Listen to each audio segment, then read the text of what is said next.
Salut à toi, web chasseur-cueilleur et les autres aussi.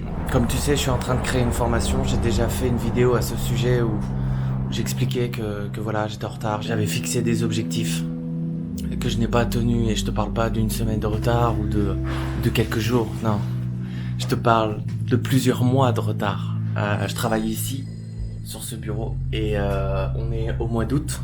Il fait très chaud, on va jusqu'à 30, là on est le matin, il fait 28 degrés. Dans l'après-midi on va sûrement monter à 30, 34, 36. Et ce sera très dur, je le sais, ça fait depuis le début de la semaine là que je galère terriblement. Mon ordinateur, regarde. Il est là. Ouais, t'as pas rêvé. Je mets mon ordinateur au frigo parce qu'il chauffe beaucoup, il souffle en fait. Et comme j'enregistre mon écran et ma webcam, et évidemment je capte le son de ma voix avec le micro, et ben on entend souffler mon ordinateur et c'est très gênant. Donc je peux pas enregistrer très longtemps. En réalité, au bout d'un quart d'heure, même pas 10 minutes, il se met à souffler. C'est l'enfer.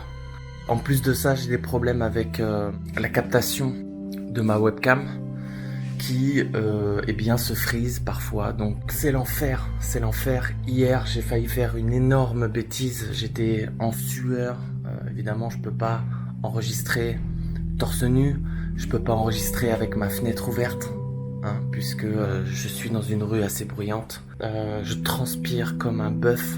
Et donc j'étais énervé, ça se mettait à souffler, j'étais en train de bégayer. Et voilà, j'ai fermé mon MacBook Pro un petit peu violemment. Et j'ai eu très peur de l'avoir cassé.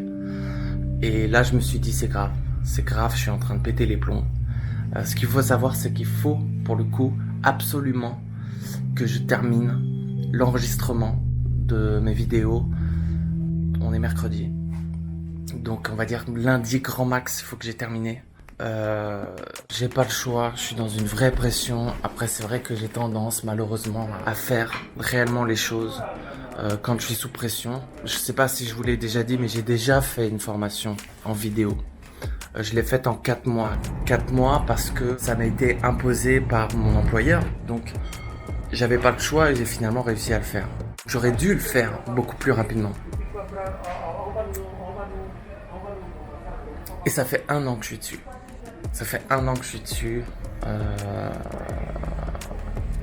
C'est nul. C'est nul, pourquoi? Parce que j'avais pas de pression en fait. J'avais plus de pression. Donc je me suis laissé aller. J'ai été très lent. Donc c'est de ma faute.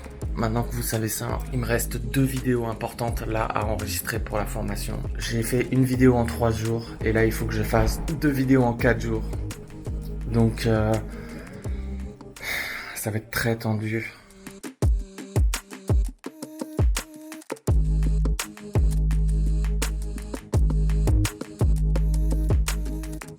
Bon, première session, je suis allé au bout d'une vidéo, j'ai remis l'ordi dans le frigo et je vais le chercher.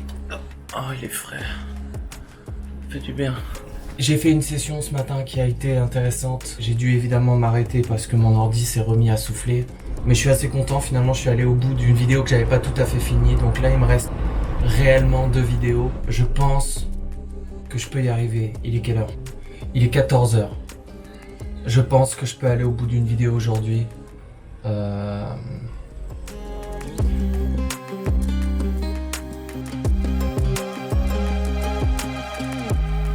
Go.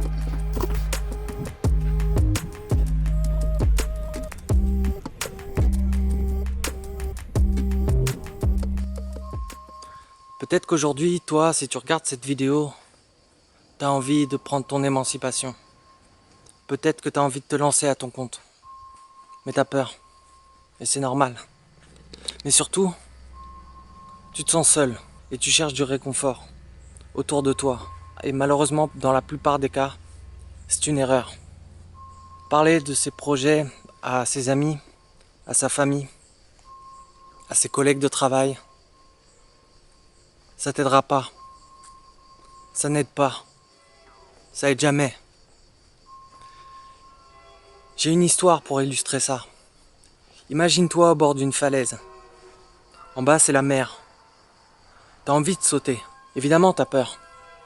Tu sais pas comment va se passer la chute et encore moins l'atterrissage. Tout ce que tu sais, c'est qu'il y en a d'autres qui l'ont fait. Tu vois leur sourire en bas, tu peux pas leur parler, mais ils ont l'air bien. Ils ont l'air heureux, fiers d'eux. Mais toi, finalement, t'es en haut et t'as accès simplement à ceux qui, comme toi, n'ont pas franchi le pas. Et c'est terrible parce que c'est eux que tu vas solliciter pour du réconfort, de l'encouragement. Mais est-ce qu'ils peuvent être de bons conseils? Malheureusement, non. Ta famille, d'un côté, va te préserver, va être bienveillante et va malheureusement pointer du doigt toutes les difficultés qu'il y a dans l'entrepreneuriat, et ils ont raison. De l'autre côté, il y a tes amis, eux vont t'encourager. C'est cool, mais c'est dangereux. Parce qu'il n'y a rien de léger dans le fait de se lancer à son compte. Et puis, il y a tes collègues salariés, eux c'est pire que tout. Eux, ils n'envisagent pas la prise de risque parce qu'ils sont bien dans une entreprise, dans une société qui leur va bien. Parce qu'ils estiment qu'ils ont trop de responsabilités ou peu de compétences. Il leur manque du courage, mais pas que, bien sûr, il leur manque l'envie. Cette envie que toi, tu as.